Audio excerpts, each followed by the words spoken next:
cuyos miembros desempeñaron acaso alguna alcaldía rural por toda función pública, pero que constituyeron, no obstante, las más recias células de la sociedad en gestación.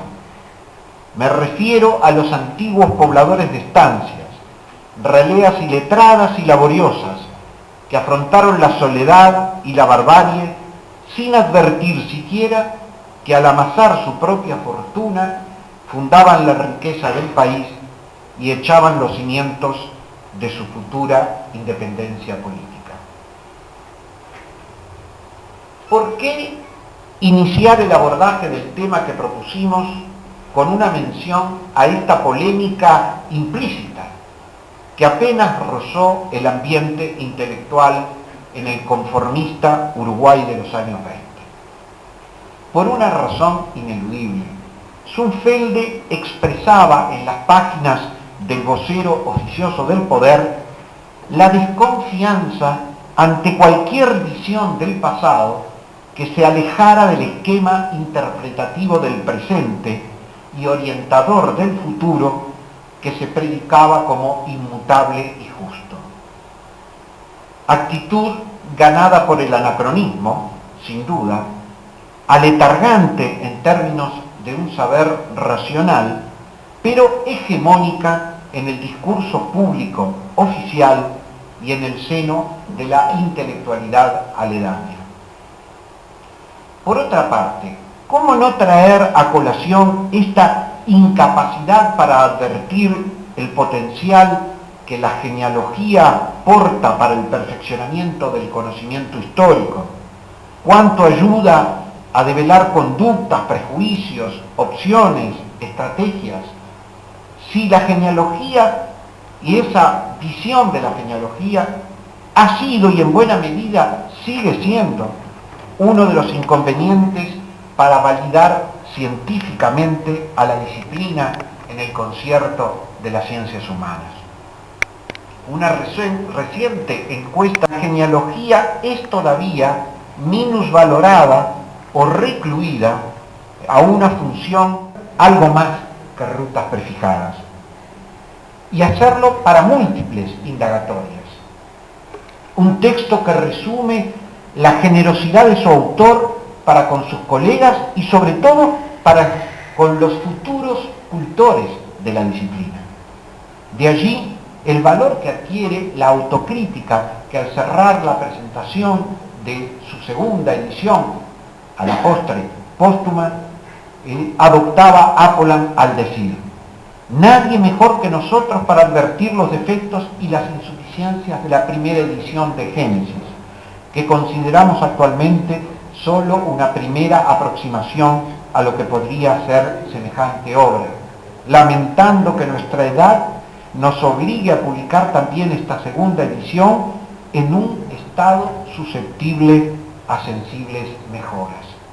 Un trabajo como el presente nunca llega realmente a su fin, queda siempre algo para agregar. Un hallazgo en fuentes no exploradas o ignoradas puede arrojar luz sobre algo no aclarado aún suficientemente o ampliar datos ya conocidos. Lo repetimos hoy y lo recalcamos a pesar de haber adquirido su segunda edición, un múltiplo de la extensión de la primera. De la mano pues de un criterio teórico socialmente incluyente y de un método riguroso, la genealogía alcanzó en Uruguay su definitivo rango científico y su inexcusable concurrencia al desafío de comprender el pasado.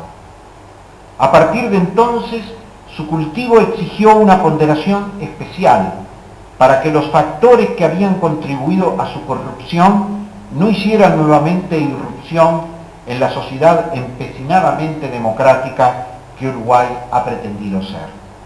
Más aún, para fortalecer esa tendencia democratizante, la genealogía debe transformarse en develadora de situaciones que contravienen los preceptos igualitarios del sistema institucional uruguayo. ¿Cómo hacerlo? Examinando las diversas prácticas que a lo largo de la historia del país consagraron desigualdades fundadas en el linaje de pertenencia. Por ejemplo, los múltiples cauces del nepotismo en el acceso a la función pública. La política de premiación a los descendientes de figuras meritorias, o no tanto, en variados ámbitos del quehacer social, cultural o político, consagrada por el régimen de las pensiones graciales, a las que se referirán dentro de un rato Rivero y Aspiros.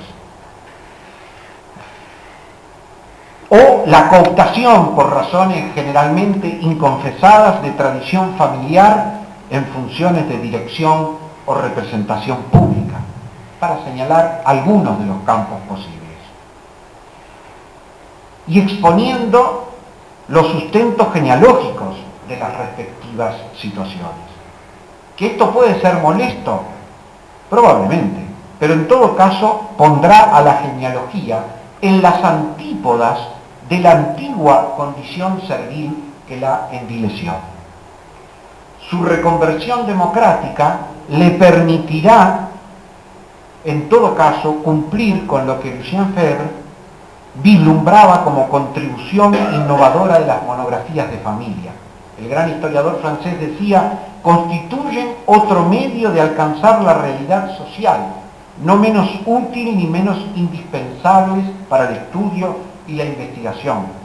Las monografías de familias evidencian los problemas más raros, más delicados, más particulares, ponen mejor en contacto con la vida, provocan sorpresas, revelan accidentes, inquietan, hacen reflexionar. Apliquemos estos conceptos a la realidad histórica de nuestro país, por ejemplo, en el plano político. Provocaremos sorpresas, sin duda.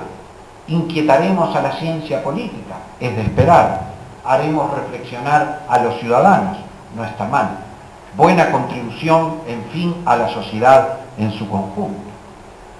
Nos hemos detenido a pensar que sin tener un régimen monárquico, Uruguay presenta un caso de adscripción familiar al poder que ha superado el siglo y medio de existencia. La familia Valle ha dado 5 titulares del Poder Ejecutivo: presidentes de la República, o miembros del Consejo Nacional de Administración o del Consejo